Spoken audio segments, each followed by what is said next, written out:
It's the Smackdown after Summerslam, but did it live up to the hype? You decide. Let's dive in. This is About Last Night on Rumble Rewind.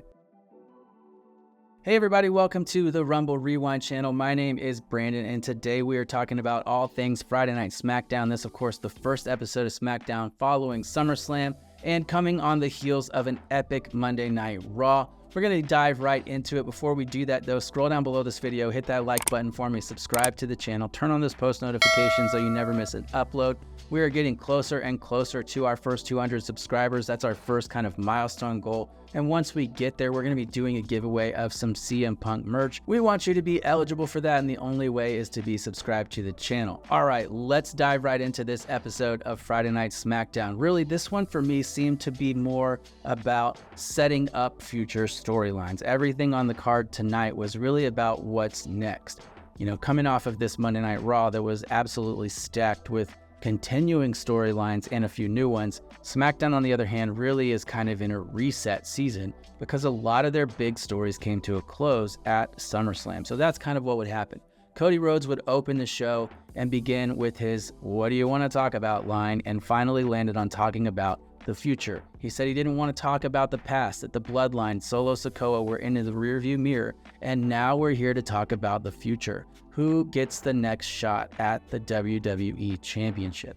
This, of course, would bring Solo Sikoa and the bloodline to ringside. Solo said that if it wasn't for the fake tribal chief, Roman Reigns, that Solo would have been champion. Cody Rhodes would snap back and say, "You wouldn't have even been hanging with me in that match if it hadn't been for the rest of the bloodline." The bloodline moved in like they were going to attack, but Kevin Owens came to the ring with a chair.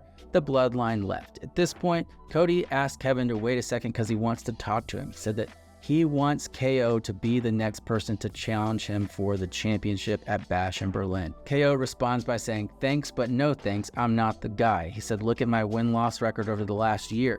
Championship opportunities need to be earned, and he's done nothing to earn it." Cody says, even still, he plans to talk to Nick Aldis about KO being the next challenger. Later, we would get a backstage segment between the three of them with Cody and KO continuing their argument. Nick Aldis says, "Look, this is a moot point because I'm already in conversations with Roman Reigns about him getting the next championship match." KO then gets very frustrated and says, "What has Roman done to earn a title shot?" He says, "Why is he even in this conversation? Because of a rematch clause that hasn't been enforced in years?" KO cites his own championship reign as a time when he lost the title and never got a rematch. Because of this fired up situation, Aldis says, "Well, we've definitely found the guy," and makes the match official. It will be Kevin Owens versus Cody Rhodes for the WWE Championship at Bash in Berlin. So now we have our two sort of headline matches for Bash in Berlin already made official. We've got Cody and KO, obviously, and then Randy Orton and Gunther for the WWE World Heavyweight Championship. So interesting moves there. It kind of feels like Bash in Berlin is going to be a card that's just filled with kind of fan service matches. Don't get me wrong, they'll all be really good matches, but it doesn't look like we're going to get a ton of storyline development as we head into this PLE. Let me know your thoughts on all that, though, below in the comments. Let me know your thoughts on KO as the next challenger for the Undisputed Championship. Speaking of championships, though, the rest of the card really was about setting up future stories for championships. We'll start off by talking about the WWE Women's Tag Team Division. Now, there's been an ongoing feud involving the teams of the Unholy Union and Jade Cargill and Bianca Belair. This has kind of been back and forth ever since the Unholy Union won the Tag Team Championships at Clash of the Castle. Tonight, we would get a one-on-one match with Jade taking on Alba Fire. Now, this match, I wish I could say it was good, but it was a standard squash match in which Jade just dominated the match from the start. So there wasn't a lot of intrigue to the match. Now, after the match is when the real story should have picked up. Blair Davenport came to the ring, and her, along with the Unholy Union, beat down Jade and Bianca and looked like they were going to end the night standing tall. However, as they were getting the upper hand, Naomi came to the ring, equalizing the situation, and once again, the Big Three, as they're being referred to, cleared the ring in a very dominating fashion. This is my problem with this rivalry. I don't buy it. I don't think that Blair, Alba Fire, and Isla Dawn are being positioned in a way that they seem like a legitimate threat. Next week, we're going to get a one-on-one between Blair and Naomi, and maybe Blair Davenport will win that match in an underhanded fashion. but I expect Naomi to be driving it on offense for most of the match. And if Blair wins, it's going to be because of outside interference to just keep the feud going. All that to say, there's very little mystery surrounding this feud about where it goes from here. The worst part about it is I'm really interested in both of these teams. I like the grouping of Jade, Bianca, and Naomi, and I like the grouping of Blair, Alba, and Isla. I think that they should be interesting. The problem is there's no mystery around the outcome. If there was more back and forth, it would be interesting, but because it's always a squash, it makes both teams look boring. Not exciting, not like, oh, they're so dominant, look at how awesome it is to watch these matches. It's just boring, which is unfortunate because all 6 of these women have a ton of potential. But let me know your thoughts in the comments below. Am I missing something that makes this feud exciting? I would love to be wrong about this.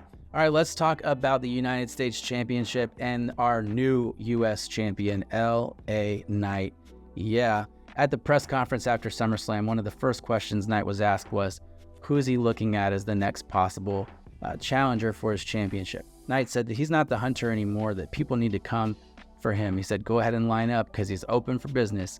And so tonight we would get a #1 contenders match between Santos Escobar and Andrade, 2 guys who obviously deserve it because they've been booked in such a stellar way.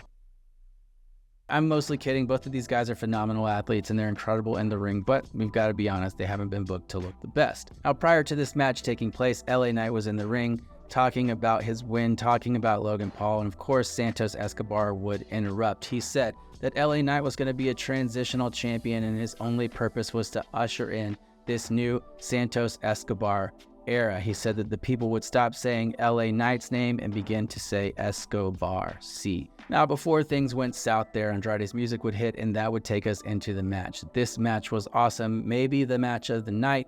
The action in the ring was next level. Now, later in the match, of course, Angel and Berto would try to get involved, but Baron Corbin and Apollo Crews would come to the ring and take them out, leveling the playing field once again. However, just when it looked like Andrade had the thing won, Carmelo Hayes would show up at ringside, move Santos out of the way of an Andrade attack, and allow Santos to pick up the win. So we will be getting Santos Escobar versus LA Knight. I believe they said next week, but maybe it'll be later. I might have missed that. Let me know in the comments if I did.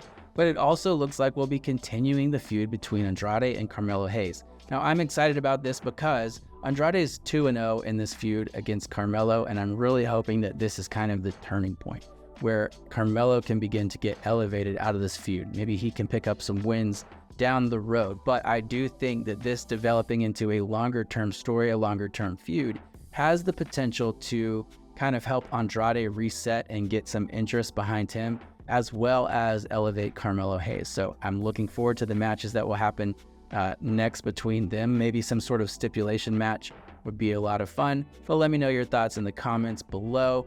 What do you think about Carmelo and Andrade continuing their feud? And do you think that it's going to help establish Carmelo as a true main roster superstar? Next up, let's talk about the WWE Tag Team titles. Tonight kicked off sort of a mini tournament with 4 teams to determine the #1 contenders who will take on the Bloodline for those championships. Now, in the first of those matches, we would see the Street Profits taking on A-Town Down Under. The Street Profits, along with B-Fab, would pick up this win in a very dominating fashion. Very clean, very quick win for the Profits over A-Town Down Under. There were no shenanigans. There were no cells of dissension between A-Town Down Under that caused the Profits to win. It was just a good, clean win, and I think the Street Profits really needed that. They've been floundering for a bit. They had a really good showing in the Gauntlet match, and then, of course, lost it to the Bloodline, allowing the Bloodline to become the champions in the first place. And so they're actually my pick to go all the way in this thing and take on the Bloodline, maybe even at Bash in Berlin, but it will probably be on Smackdown, let's be honest. But speaking of Waller and Theory, we would see them in Nick Aldis's office a little later. They were complaining about their situation over the last week. They said they got attacked by Jelly Roll, then Aldis made them go to Monday Night Raw on their day off to save the show, and now they're getting put in a match against the Street Profits when they haven't had time to recover and be ready. From there, they'd complain about having to earn a title shot in the first place, saying that they should just get one. He said that he was handing out free title shots anyway to people like Kevin Owens. Aldis said that gives him an idea, and next week it would be Grayson Waller versus KO in a one-on-one match. At this point, Waller gets a little frustrated with Theory because he believes that it was Theory's comments that got him put into that match with KO.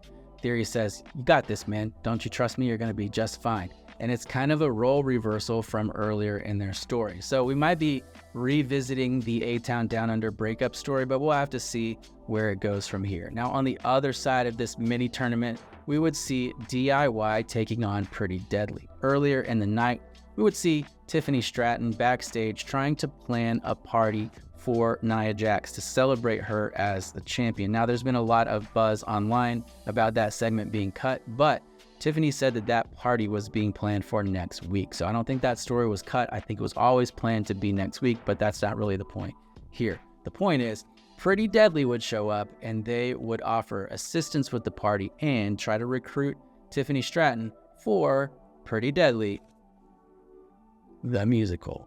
Can you imagine? Can you just for a second imagine how epic Pretty Deadly, the musical, will be if it is a guest featuring Miss Money in the Bank, Tiffany Stratton? I can see it now, ladies and gentlemen. Can you? Let's make this happen. We need this. This is what we never knew that we needed, but man, do we need it.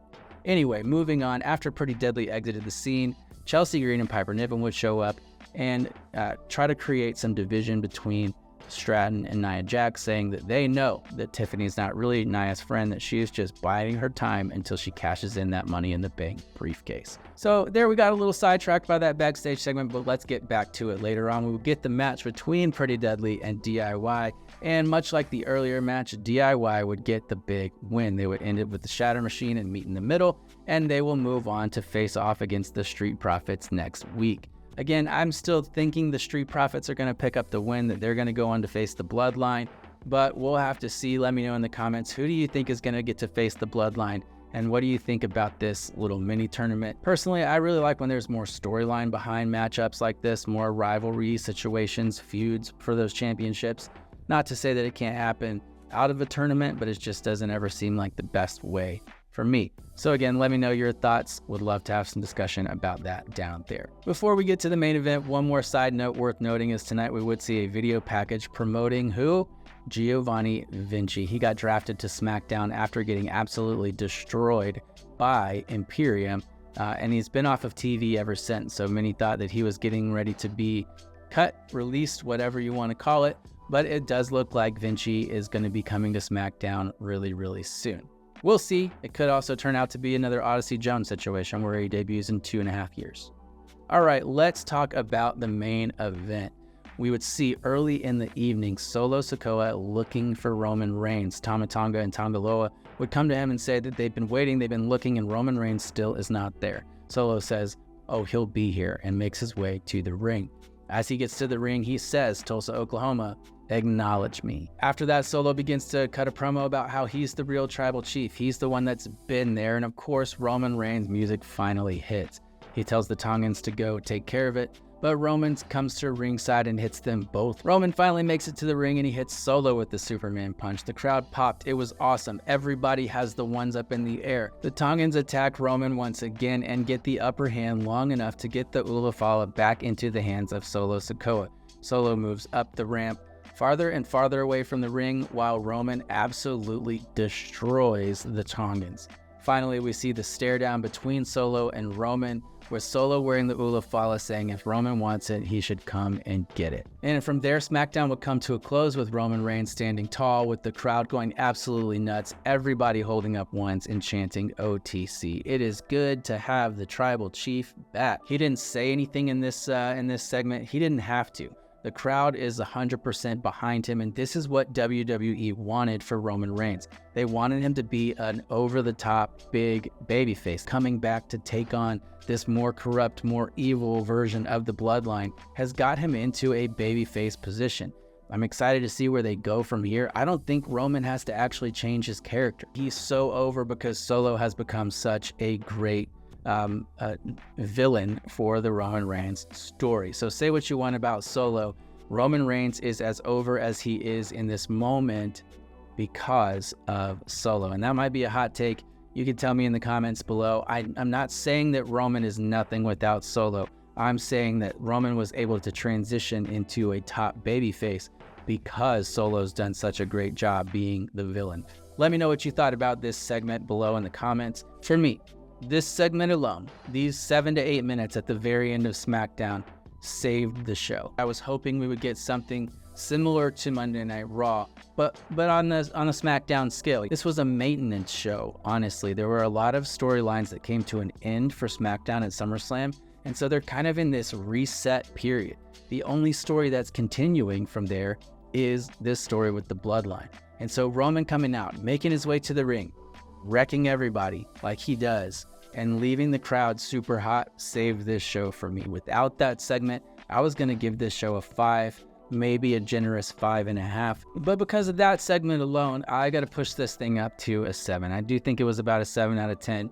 And because the end of the show just matters so much more than the rest of it, that's what you leave with. That's what you leave thinking about. And so at the end of this episode of Smackdown, my main takeaway was, man, what a great segment with Roman Reigns, as opposed to, it was okay for the rest of it. And so I'm giving this show a 7 out of 10. Let me know in the comments what you think. How would you rate this show? And what was the highlight for you? That brings us to Brand Wars. Which show won the week? I'm not going to draw this out because it is so obvious.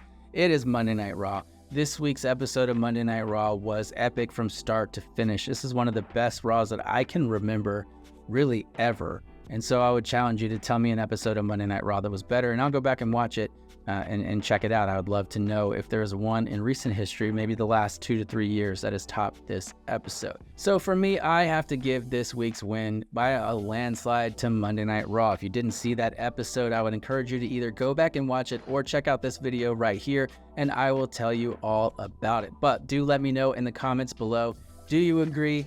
Which show won the week for you, and what was the highlight? All right, that is it for today. Thanks so much for hanging out with me for a bit here on Rumble Rewind. Before you go, do me a quick favor, scroll down below this video, hit that like button, subscribe to the channel if you're not already, and turn on those post notifications. Like I said, we are so close to our first 200 subscribers. We'll be giving away some CM Punk merch when that happens, and we want you to be eligible.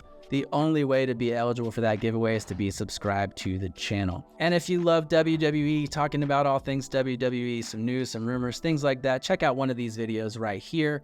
Thanks once again for hanging out with me for a bit today on Rumble Rewind. We'll see you on the next one.